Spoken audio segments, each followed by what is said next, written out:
both Kennedy and Eisenhower at Camp David. This came just weeks after the Bay of Pigs fiasco.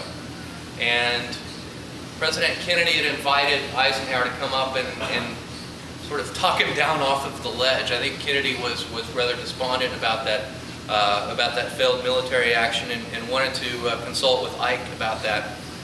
And one of the exchanges that took place between the two men, and I can almost imagine as they're walking up this pathway, Kennedy said to Eisenhower, "No one knows how tough this job is until after he's been in it for a few months." And Eisenhower said, "I told you that at the beginning." So I think he did find some good counsel there with Eisenhower. One of the interesting things too, I think with Kennedy, at first he had very little interest in it. It just didn't seem a Kennedy-esque kind of place. They already had the fabulous compound up in Massachusetts, and he and his wife were building a kind of a weekend retreat of their own in Virginia. And after visiting Camp David a few times, Kennedy was heard to say, "Why are we building a Toka," which was the place in Virginia, "when we have a wonderful place like this for free?" And they were frequent visitors there, and of course with young children, what a wonderful idyllic place for children to be. Johnson at Camp David, and there were times that he did have some international leaders, the prime ministers of Canada and Australia there. He met with military leaders to talk about Vietnam and other such things, but not a whole. He didn't really leave much of a footprint there. So I'm going to just sort of pass over Lyndon Johnson and talk about Richard Nixon. Richard Nixon really saw the importance of having a place like Camp David, and obviously very late in his presidency, he really needed a place like Camp David. But he started early on making very significant improvements to Camp David during his presidency. It had always up to that point been sort of this rustic retreat kind of place, and it was still furnished with items that had been retrieved from the attic of the White House and things like that. And Nixon began investing some taxpayers' money into the camp and making some significant improvements to it. One of his staff members, William Safire, who I believe is a speechwriter, I would think, made some remarks about that. And he said, "Camp David was changed from a rustic hideaway into a mountain mansion, and nobody ever asked how much it would cost, much less how it would appear as an example of an administration dedicated to saving taxpayer money. The change is real. The Camp David air smells different, the dress is informal, the security is better hidden, the vista is breathtaking, and you're on top of a mountain, closer to God, or whatever it is that moves people about mountaintops."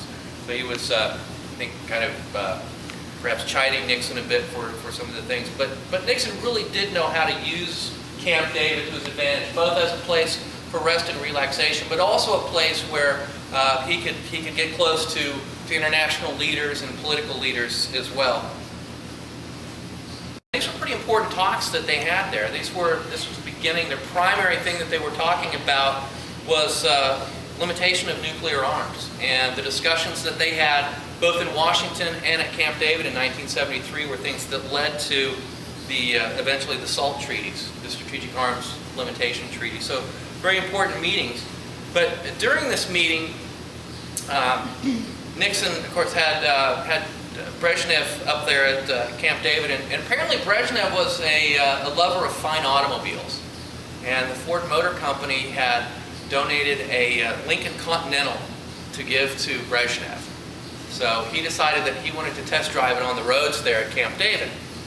And the story goes, as they approached a curve marked slow, dangerous curve, the Soviet showed no signs of slowing down, and Nixon began screaming at him, slow down, and apparently Brezhnev slammed on the brakes and easily made the curve.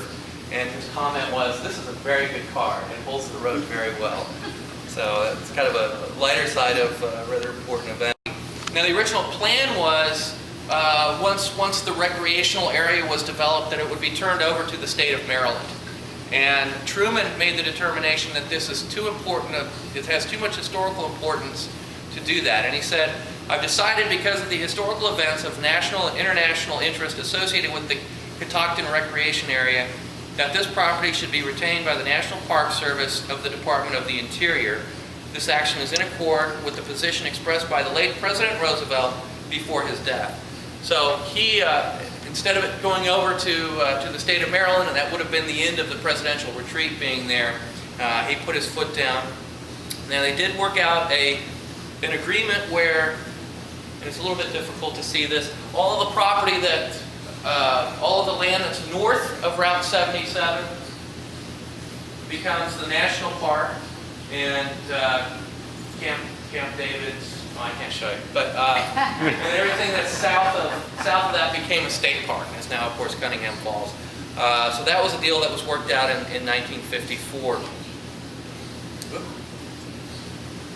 Our next president is Dwight Eisenhower, and Eisenhower really did enjoy Camp David. He had a small golf course installed there. Spent a great deal of time there. It was an important place to him. And one of the things that he did early on was to change the name from Shangri-La to Camp David. He said Shangri-La is just a little too fancy for a Kansas farm boy. So he named it after his grandson David. And I love this image. I know it's very dark, it's difficult to see, but how cool would that be to have the presidential retreat named after you? That actually is David Eisenhower standing under the sign there. It was here that Ike recuperated from a heart attack that he had in 1955. And he also met here with Soviet Premier Khrushchev in 1959. And of course, this is right in the middle of the Cold War, so there were a lot of things for them to talk about, but they were specifically talking about troop reductions in Europe, reducing military spending, and banning nuclear testing. So some pretty important issues that they were tackling there. And there was such a spirit of cooperation that for a time the thawing of the Cold War was referred to as the spirit of Camp David. But a number of international events, including the U-2 plane being shot down over the Soviet Union and other things, made the spirit of Camp David rather short-lived. During one of his visits to Camp David, Eisenhower was accompanied by British Prime Minister Harold Macmillan, and they attended a Palm Sunday service at Trinity United Methodist Church in Thurmont. This was in March of 1959. And it's sort of a bit of trivia, but the thing that's always amused me was they signed the guest register at the church. And Dwight Eisenhower signs Dwight D. Eisenhower, White House, D.C. And Macmillan signs Harold Macmillan, 10 Dowling Street, Southwest in London. So I thought that'd be pretty cool to actually see that register.